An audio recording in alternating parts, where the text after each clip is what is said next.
Olá pessoas, este é mais um vídeo meu aqui na internet. Esse aqui não é um vídeo muito elaborado, estou fazendo ele meio que na corrida só para dar alguns recados para vocês e comentar agora essa história dos professores lá em Curitiba, mas não se animem muito, tá? Não vou chegar a grandes conclusões no que diz respeito a essa questão aí da revolta dos professores em Curitiba, só vou fazer algumas reflexões sobre isso.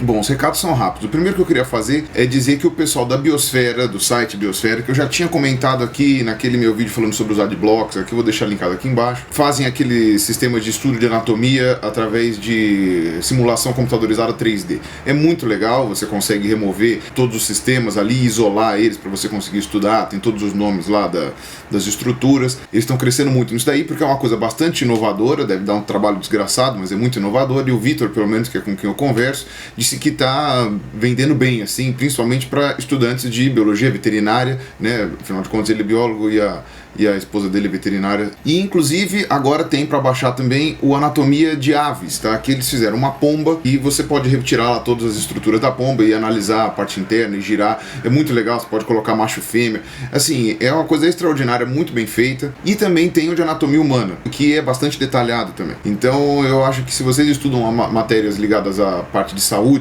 seja enfermagem, biologia, nutrição, medicina veterinária, medicina humana, qualquer uma dessas, eu acho que vale a pena vocês comprarem esse programa, né? Pelo menos o software do bicho que mais te interessar, né? Seja humano ou não, ou entrar em contato com a universidade de vocês, se vocês fazem um curso universitário, para que vejam esse projeto, se interessar. Por que não, né? E eu ainda estou esperando eles me chamarem para fazer anatomia de jacaré, tá? Eu espero que eles façam em algum dia. Já que eu estou falando de modelagem 3D, eu queria falar sobre um amigo meu, Raul Tabajara, que lançou um projeto de crowdfunding para fazer um livro virtual, digamos assim, um livro 3D sobre dinossauros do Brasil.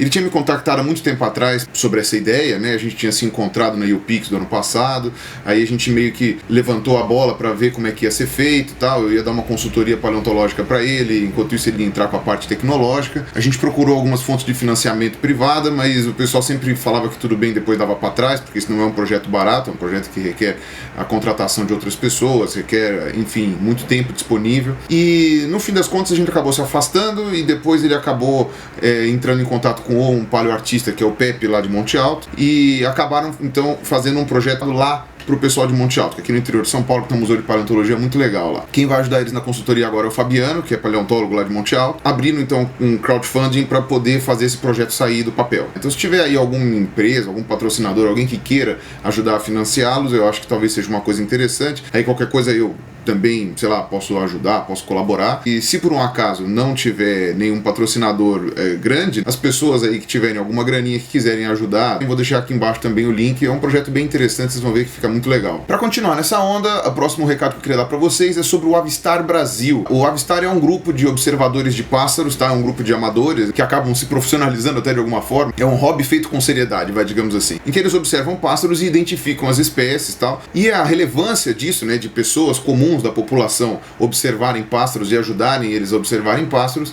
é inacreditável, né? Porque você consegue controlar a migração dos pássaros, você consegue controlar o número de população, esse monte de coisa que o pessoal acha que só profissionais da biologia podem fazer, sendo que no caso das aves especificamente, que é um bicho que é muito facilmente identificável à distância, desde que você tenha um binóculo, alguma coisa assim, dá pra fazer. Não é um bicho tão difícil de identificar assim, sabe? Que nem aqueles que você tem que dissecar no meio, ou que você tem que ficar contando pedacinho da perninha ou da anteninha pra saber que espécie que é. Então é um projeto bem interessante, eu pretendo ainda fazer um outro vídeo explicando melhor, mas agora no momento eu só queria convidar vocês para irem ao Instituto Butantan, aqueles que não morarem em São Paulo e puderem vir, tiverem disponibilidade, que vai ter um congresso, que ele é anual, organizado pelo Avistar, entre os dias 15 e 17 de maio. Quem tiver interesse, vou deixar linkado aqui embaixo também. Quem for nesse congresso vai descobrir muito do que o pessoal do Avistar faz. Se quiser aprender a ser um observador de pássaros, é uma boa oportunidade. Mas aí você vai falar, então por que você está falando disso? Você é um observador de pássaros, Pirula? Eu falei, não, eu não sou um observador de pássaros, mas eu fui muito honrosamente convidado para dar uma palestra lá sobre dinossauros e temas correlatos. A palestra vai ser no dia 15, se você quiser aparecer por lá no Instituto Butantan, vai ser uma oportunidade muito legal. E se vocês não conhecerem o Instituto Butantan, é uma ótima chance, uma ótima desculpa para vocês conhecerem. E o quarto recado que eu queria dar era sobre alguns canais que eu vejo aqui no YouTube que são muito bons, que tem uma pegada que eu acho que é parecida com a minha, inclusive, sabe? Da maneira de falar ou da dinâmica dos assuntos e o tipo dos assuntos, mas que não tem um reconhecimento tão grande aí do YouTube porque as pessoas pessoas ainda não tomaram conhecimento deles, ainda não chegaram lá. Um deles, eu nem sei porque eu não fiz propaganda dele antes, é o canal do Slow. Ele tem um tipo de maneira de se expressar muito legal. Eu acho que ele mora na Inglaterra, se não me engano. E ele fala sobre temas muito variados, muito legais. Eu vou colocar linkado aqui embaixo. E um outro canal que eu acho muito legal também é um que chama Xadrez Verbal. Quem comanda ele é o Felipe, tá? Que é um gordinho, que eu não posso falar que é gordinho, porque senão ele se chateia, então eu tenho que falar...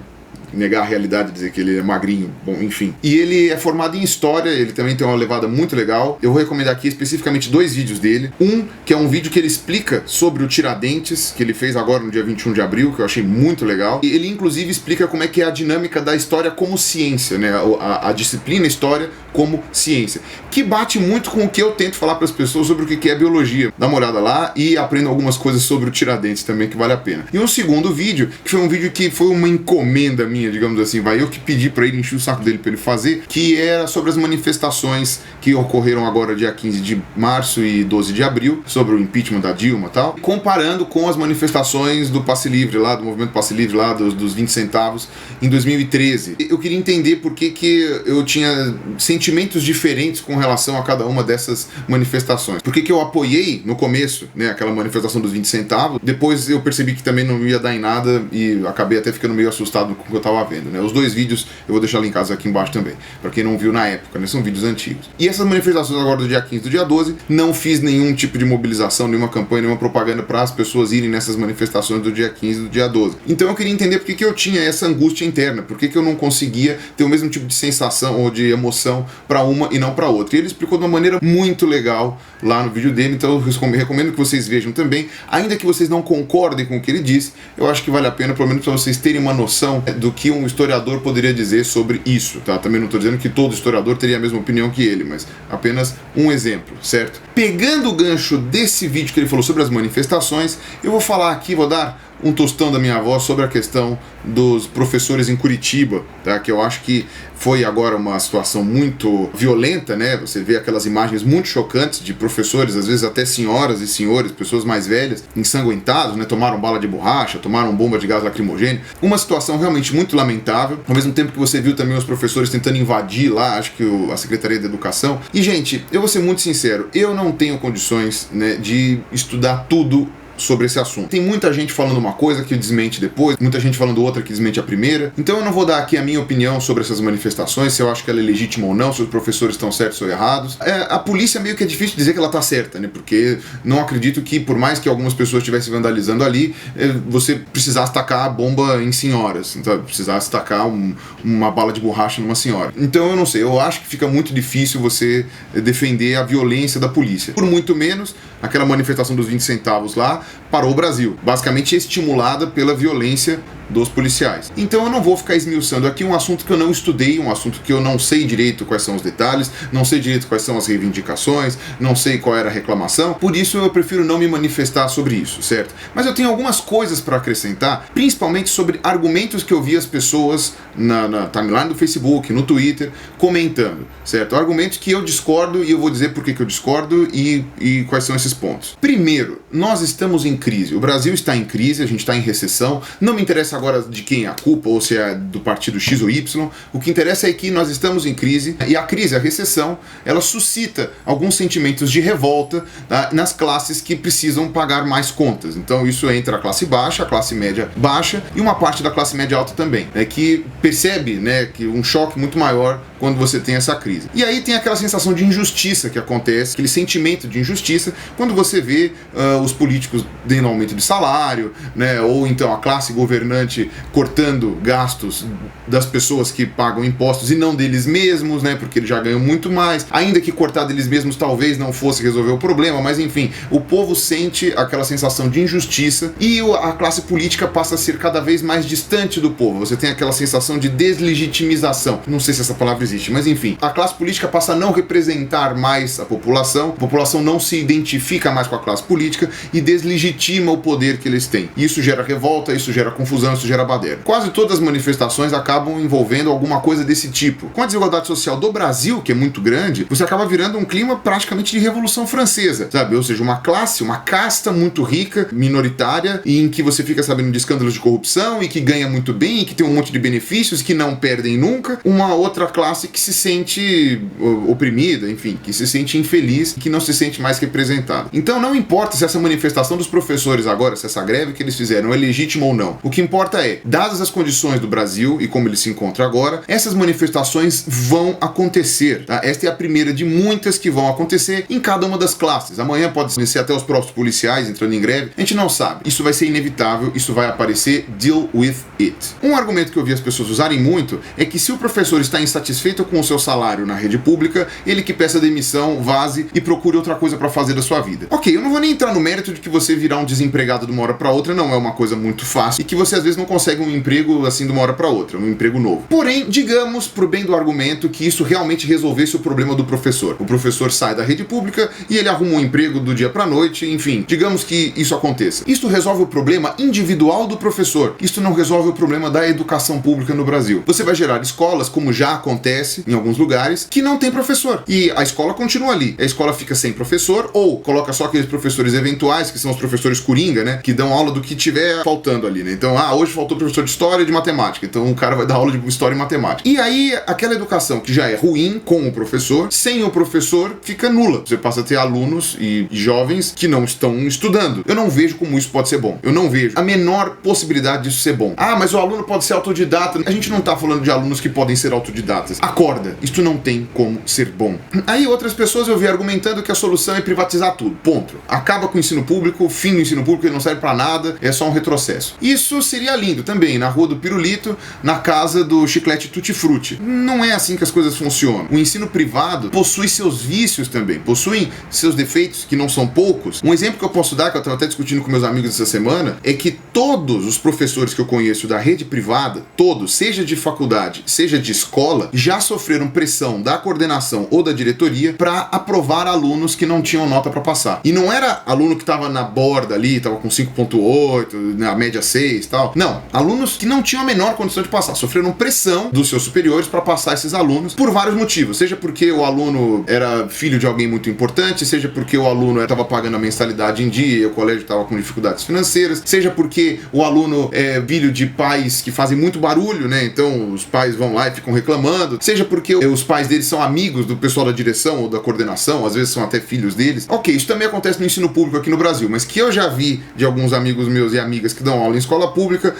o suborno na base da bala, né? Na base da lambida. Não tem essa coisa do dinheiro aí envolvida. Mas óbvio, isso tem a ver com as condições em que o ensino público está no Brasil e não com o fato do ensino ser público em si. Nem vou entrar no mérito aqui da progressão continuada, porque também é uma medida legal, pode ser suspensa de uma hora para outra. Aliás, acho que já está mudando. Além do que, eu acho muito difícil que você resolva o problema da educação brasileira elitizando o ensino. Só quem paga que vai poder estudar. Eu acho que isso vai gerar mais analfabeto do que já tem. Talvez se o Brasil fosse a Noruega, isso fosse justificável. Mas na Noruega o ensino é público.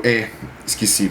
Mal aí. A faculdade privada no Brasil também é um ótimo exemplo de como não está dando certo essa questão de privatizar a educação. Como eu falei naquele meu vídeo Algo Errado na Educação, que é um vídeo já antigo do meu canal, as universidades particulares no Brasil, salvo raríssimas exceções, são basicamente um sistema de compra e venda de diplomas. Você demora 4 anos para comprar o seu diploma, mas você paga na mensalidade, essencialmente não tem nenhum tipo de filtro que te impeça de adquirir esse diploma. O mercado não está fazendo pressão nenhuma para melhorar a qualidade do ensino da universidade privada. Muito pelo contrário, ele está estimulando a aparecer a universidade em cada esquina, em que você compra o seu diploma e você está lá exercendo a sua profissão, que você não sabe nada, gente semi-analfabeta se formando. Não tô vendo a privatização resolver esses problemas. Tanto bons quanto maus alunos se formam igualmente nas universidades particulares. E nas universidades públicas esse problema é muito, muito, muito minimizado. Além do que, também não resolve o problema do professor da universidade particular. Porque os professores que eu conheço de universidade particular só são bem pagos quando eles têm uma carga horária de mais de 60 horas, às vezes jornada dupla ou tripla, ou seja, ele está trabalhando a mesma quantidade de horas ou até mais do que ele estaria trabalhando dando aula no ensino público e ganhando um pouco mais. mais, com detalhe, ele não tem a estabilidade de um emprego público. Então aí vai dele pesar aí o que vale a pena ou não, né? Estabilidade ou ganhar um pouquinho mais, porque se matar de trabalhar com uma carga horária enorme, ele vai ter que fazer de qualquer jeito. Então me desculpa, os meus amigos libertários aí, que acham que privatizar tudo é a solução. Os seus argumentos não me convenceram, se esforcem mais com relação a eles. Eles me pareceram muito bonitos no papel, pouco factíveis, muito utópicos para serem colocados em prática. Então eu vou sintetizar aqui para vocês de uma maneira até bem porca, viu? Nem é tão bonita. Os principais problemas da educação pública no Brasil, que nem precisa ser um gênio para falar. E lembrando que tem algumas exceções, né? Tem escolas públicas que são modelo, que são muito boas. Principalmente aquelas voltadas para o ensino técnico e militar, tá? Eu acho que tem outras exceções ali, mas